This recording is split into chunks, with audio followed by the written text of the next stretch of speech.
Good morning, sunshines. Okay, so we're going to talk about the rescans that we're about to do and how practicing what you preach is way harder than preaching what you're trying to practice. So that's what we're going to do. As you jump on, say good morning, sunshine, hashtag GMS, no matter what day, what time. It's great to just comment below and interact in these conversations. Also, share something that you're grateful for. If you can say it out loud, like right now, wherever you're at, like I am grateful for doorknobs. That's such a great thing to do because it can lift your heart up. And I'm going to talk about that in a second in our conversation. But like, how would you get in and out of doors if there were no knobs, more knobs, no knobs? Okay, so what are you grateful for this morning? Share that in the comments below. Try to get creative with it, especially the more that you do gratitude, the more creative that you'll get. Okay, so tomorrow, Witten John has his first actual rescan, his first actual PET scan, MRI. We put him under anesthesia. There's a lot of emotions that are going around in my brain and my body and my heart because we have to put him NPO, which is nothing per mouth, oral, I don't know, whatever. Like he can't eat or drink beforehand, which, as you guys know, if you've watched, pulling water away from this little boy is like detrimental, and it just is so hard to watch because he freaks out. So I'm trying to figure out how to best manage the situation of not getting to have food or drink beforehand. So there's just that piece of it, right? There's like the anxiety going into that. And then, of course, you guys, there's the fact that this is the first actual scan. So about in mid-August, we did an x-ray rescan, which now talking to our doctors in Texas, or the team that we're trying to switch to in Texas, they would not have recommended that. He should have had a full scan, but he didn't. So it is what it is. Here we are. But now it's time to do first full rescans. So we learned that my baby has these 3 tumors, right? And his pituitary not lit up, hip, skull, pituitary. On June 24th is when we went in, like the beginning of July, we learned about them. So now here we are in September. Talk about patience in a waiting game where we're going to see how this treatment's going, how this chemotherapy is going, how all the alternative therapy is going, everything that we're doing to work on healing his body. We get to see how it's going. And I was sharing with a friend a couple days ago. They were just asking how you're doing. And I said, you know what, it's just so interesting because things are really good right now. Like they're really good right now. We've had an incredible week. We've done some really cool field trips outside. We haven't just like been reclusing. We've got, like yesterday, you guys might have seen, like we got a bike to pull the kids behind. Like we've been doing some really fun things. Witten John's been feeling good. We've been adjusting his DI medication. That's been awesome. And it's good. And you know what is super sad to me is that it's hard. It's actually hard that it's good. And I hate even saying that because I want it to be good, but this is what I talk about, practicing what I'm preaching versus preaching it. You guys, being grateful for the now without fear for the future is challenging. And I know that's what we're to do. I know that's how we're meant to live, and worrying does nothing and having fear does nothing for us. There's nothing positive about that, but it still doesn't make it any easier, does it?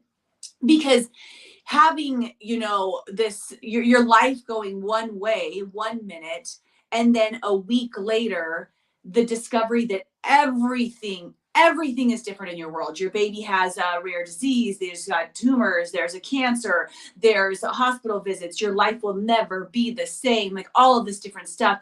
And it just changed like that. And then you go through these times where like now I'm in this happiness bubble for a week right before we go in for our scans tomorrow. And we're enjoying it so much.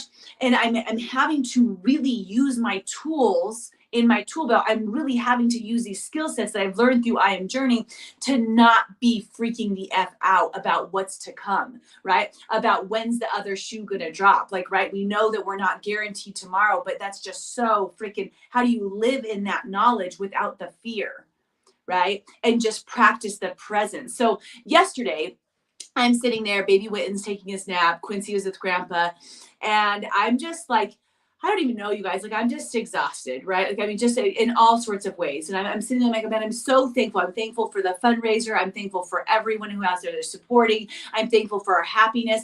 And then I'm just crying. I'm just crying because also we do these rescans tomorrow. And I'm like, what if? But you never practice the what if, because like if you're thinking the what if negative, that negative could bring negative. So I'm like, okay, so like recenter, everything's going to be beautiful. And I'm really having to like to proactively, intentionally, with focus, use the skill sets, because guess what? It's way easier to slip into the fear. It's way easier to slip into the, oh, this is all just going to like, could it just go away? It's way easier to think of like what could be wrong about the situation, because that's how our brains, like that's how we're meant to like protect ourselves. So our minds and bodies are built to live like that, so we can be in protective mode. But that's not beneficial, not in this case. Right? That's not protecting me in any way to have worry or fear. So I had to sit there with myself and first cry the tears, right? And let the negative emotions out, and then like wean my way into a state of gratitude. And you know, it took me a while. Like I had to sit there in quiet and tears, and then just go through one by one the different things that I'm grateful for in this moment and all of the beauty, and then pause and proactively, you guys, intentionally choose the results that I want to occur tomorrow. To see you guys as we go in, and I would love for you guys to see this with me, because this is part of the practice that I want to ask for tomorrow, is to see those tumors shrinking, right? To see the little soft spot in his head getting smaller and smaller, and the one behind his head, and see his pituitary lighting up a little bit, which means that it's like actually starting to work, and see his hip tumor shrinking, and see the sclerosis, the little like healing around the edge, getting stronger and stronger, and see my baby boy in that state. And it's challenging. I just want to let you guys know, even though I practice these tools, it doesn't mean that it just like comes naturally. It doesn't. Like for anything that you're going through in your world where you're like, oh yeah, I just want to presume that everything's going to be great, but here I am stuck in the state of anxiety and worry. That's normal. It is. And like our bodies are kind of like trained to go towards that protective nature. You have to literally stop yourselves in your track and be like, okay, girl, here's the thing. Like, you got this. We can do this. Like, let's focus on the positive. Let's focus on the beautiful things around us. Let's focus on the miracles that can occur, because that's what's going to bring the positivity to my life, not the other. And it's not second nature to most people, and it will take practice. So if you're wondering, like, how is it just so easy for Callie? Like look at her, or somebody else in your world, like, right? Like, oh, she's just so strong. She's going through this. I'm having challenges too. I'm having to stop myself in my tracks to do these different things.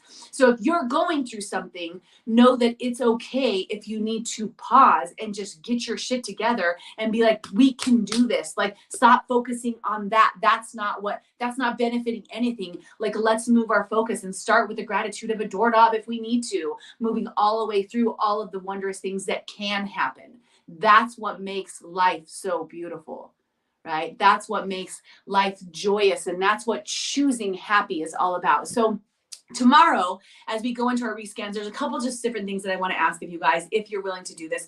Number one, positivity prayers, right? Like, see if for any of my light workers, see those different tumors getting smaller, see the pituitary lighting up, see positive results, and all of us rejoicing in progress that's occurring. That's hugely, highly beneficial. If anybody wants to sport their Weedy John t-shirt tomorrow, and then, like, I don't know if you want to post a picture of it. Some people have been doing that anyways. Hashtag Witten Strong. Do I know how to spell Witten yet? I think that you all do, or you'll see it in my post, right?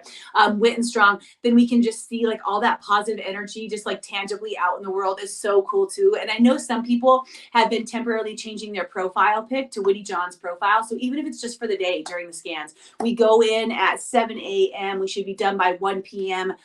So it's during that time period that we're just looking for that blast of light, you guys. I love you so much. You're doing your best, whatever you're doing right now. I just want to applaud you. You're courageous. You can do this. You've got this, right? And when you need to pause and you wonder why it's not natural for you, it's not natural for anyone, and that's okay, right? Take some time, breathe, you guys. You're beautiful. You're amazing. Thank you. I will be reporting back results when I get them, and I'm just going to think of positive, joyous things until that moment. You guys, love you. Good morning, sunshines.